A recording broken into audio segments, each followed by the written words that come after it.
Hello welcome to my YouTube channel healthy kitchen by Anita. నేను ఈరోజు పార్కుకి అయితే వచ్చామండి. ఎర్లీ మార్నింగ్ 6:30కే వచ్చేసాము పిల్లలు తీసుకొని. ఇక్కడ బెంగళూరులో ఐటీఐ పార్క్ అనేసి ఉందండి.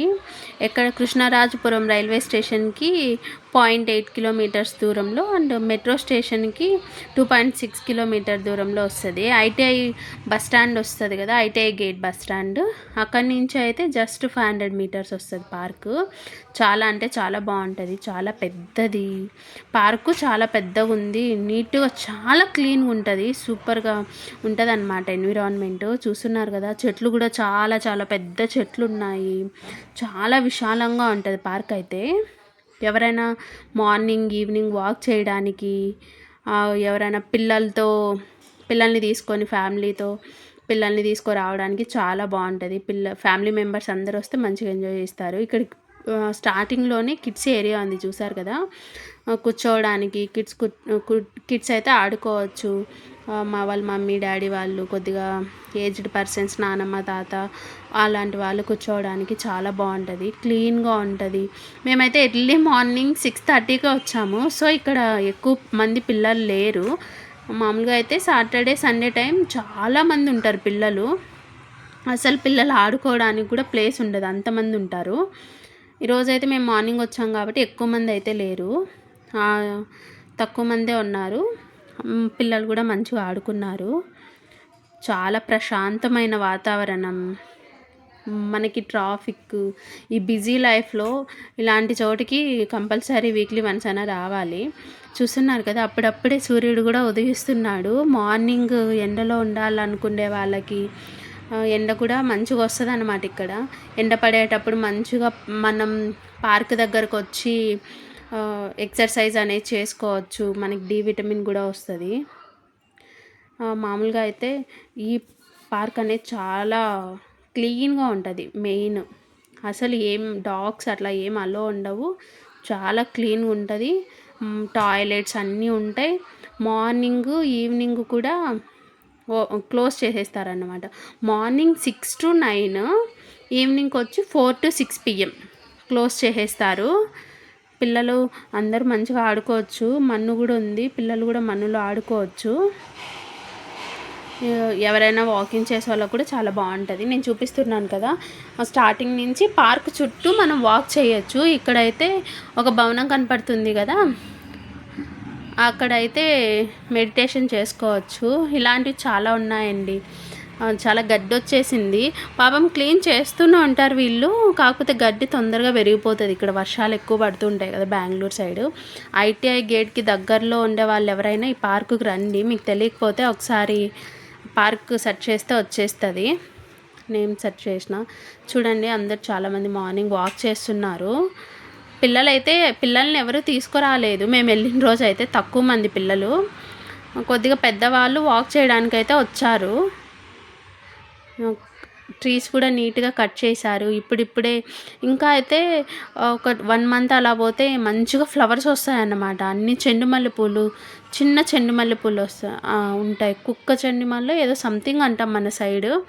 అవి డిఫరెంట్, పూజకైతే వాడము ఆ చెండు మల్లెలు, చూడ్డానికి చాలా బాగుంటాయి, అవన్నీ వేస్తారు. చాలా బాగుంది చూడండి. ఇదైతే మిడిల్లో, లాస్ట్ రోడ్ సైడ్ మిడిల్లో అన్నమాట. డస్ట్బిన్స్ కూడా పెట్టారు. ఇక్కడ కూడా ఒక స్లైడర్ ఉంది ఆడుకోవడానికి. ఇక్కడైతే ఎక్కువ మంది రారు చిన్నపిల్లల్ని తీసుకొని స్లైడర్ దగ్గర, ఎందుకంటే ఇది చాలా హైట్ ఉంటుంది స్లైడరు. సో ఈ స్లైడర్ దగ్గరికి అయితే ఎవరు ఎక్కువ మంది రారు. చూసారు కదా, చాలా లాంగ్ ఉంటుంది అన్నమాట. కానీ ఈ స్లైడర్ బాగుంది. స్టార్టింగ్లో ప్లే ఏరియా దగ్గర ఉండే స్లైడర్ ఏంటంటే కొంచెం హోల్ పడింది, బాగుంటుంది. ఇంకా ఇది కొద్దిగా వాటర్ అవంతా మంచిగా మెయింటైన్ చేస్తే ఇంకా చాలా బాగుంటుంది. కాకపోతే పార్క్ చాలా క్లీన్గా ఉంటుంది, మనం స్లిప్పర్స్ లేకపోయినా మంచిగా తిరగచ్చు. చూస్తున్నారు కదా, మా పిల్లలు అయితే మంచిగా ఆడుకుంటున్నారు. చాలా అంటే చాలా బాగుంటుంది. ఇంకో విషయం అండి, నేనైతే ఇంకా పార్క్ గురించి అంతా ఎక్కువ చెప్పలేను. మొత్తం బర్డ్స్, మార్నింగ్ బాగుంటుంది. ఇంక మీకు పార్క్ తెలిసిందే కదా, మీరు ఎట్లా పార్క్ చూస్తూ ఉంటారు. పార్కులో ఎప్పుడైనా కొంచెం పీస్ఫుల్గానే ఉంటుంది. ఇందాక మించి ఇంకా నేను పార్క్ గురించి ఎక్కువ చెప్పలేను. ఒక చిన్న కథ చెప్తా వినండి. ఒక అబ్బాయి ఉన్నాడంట. అబ్బాయి వాళ్ళ అమ్మ దగ్గరకు వచ్చి చెప్పాడంట, అమ్మ నాకేం అనుకున్న పని జరగట్లేదు, నేనేమనుకున్నా రివర్స్ అవుతుంది, నాకేం చేయాలో తెలియట్లేదు, నేను ఒక్క చోట స్టెబిలిటీగా ఉండలేకపోతున్నానంటే అప్పుడు వాళ్ళ అమ్మ ఒక కథ చెప్పిందంట. అనగనక ఒక అడవిలో ఒక చెట్టు ఉండేది. ఆ చెట్టుకు చాలా ఆకులు ఉండేవి.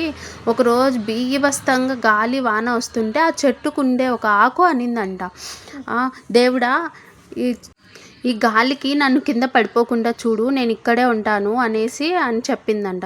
కాకపోతే గాలి ఎక్కువగా రావడంతో ఆకు కూడా కింద రాలి పడిపోయిందంట. కింద పడిపోతానే ఆకు అనుకునిందంట, దేవుడా నేను ఇక్కడే కిందనే ప్రశాంతంగా ఉండేలాగా చూడు అనేసి దేవుని కోరుకునిందంట.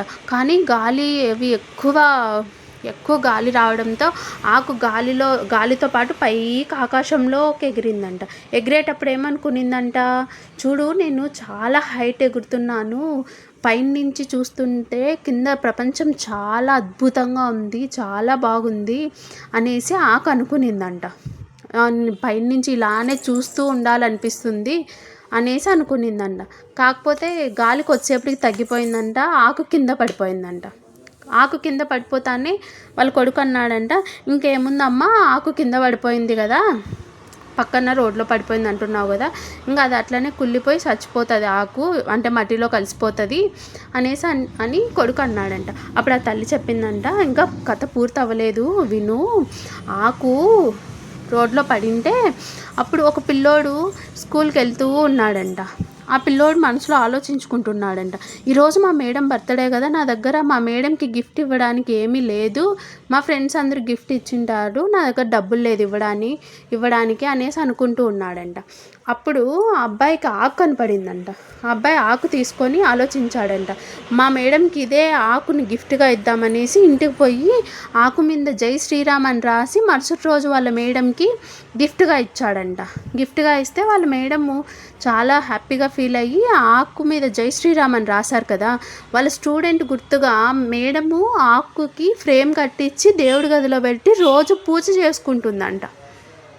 చూడండి, ఆ ఆకు ఎక్కడో నేను ఇక్కడే ఉండాలి స్వామి అని దేవుని కోరుకునింది.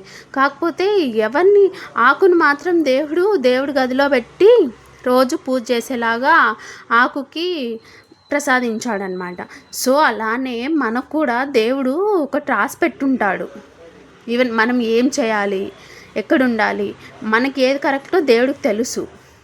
సో మనం ఇప్పుడు ఉండేదే మనకు కంఫర్ట్గా ఉంది, ఇక్కడే ఉందాం అనుకుంటే దేవుడు ఇంకోలా ఆలోచిస్తాడు. అలానే మీరు కూడా దేనికి ఏ సిచ్యువేషన్ ఎట్లా అయినా ఏం బాధపడకుండా ఆ దేవుడు ఏం చేయాలో ఆల్రెడీ రాసి పెట్టుకుంటాడు. కాబట్టి మనం చేసేది మనం అనుకునేది చేస్తే చాలు, ఓకేనా? అలా ఎవరు ఏం ఫీల్ అవ్వద్దు ప్లీజ్. మీకు నచ్చితే స్టోరీ నచ్చినా పార్క్ నచ్చినా లైక్ చేయండి, షేర్ చేయండి, కామెంట్ చేయండి. లాస్ట్లో ఇది చూపిస్తున్నాను కదా, అంటే మనం ముట్టుకుంటే ముడుచుకుపోతుంది అన్నమాట ఆకు. చూస్తున్నారు కదా, మనం పట్టుకుంటే ముడుచుకుపోతుంది ఆకు. ఇది చాలా బాగుంటుంది, మా పల్లె సైడ్ కూడా దొరుకుతుంది. Please share, subscribe.